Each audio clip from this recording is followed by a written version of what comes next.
I wrote this back in 2008. It's called On Judgment Day. I cried teardrops from heaven, teardrops from heaven, as I stood before God's heavenly throne.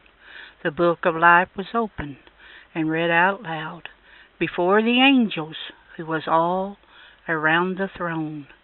As he read my whole life story, I felt so ashamed of all the heartaches my life had sown. As my Savior read my life story, I began to see the tears fall from his eyes. As God said, "You're guilty," I began to cry teardrops in heaven. My Savior stood up and said, "I took her place on the cross at Calvary." Before my eyes I seen my Savior's life, as I watched the soldiers beating him, and blood running everywhere. As I watched the nails drove into his hands and feet, that should have been me.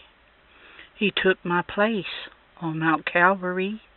It wasn't his sins, it was mine. All the times I repented, my Savior was willing to forgive me each time.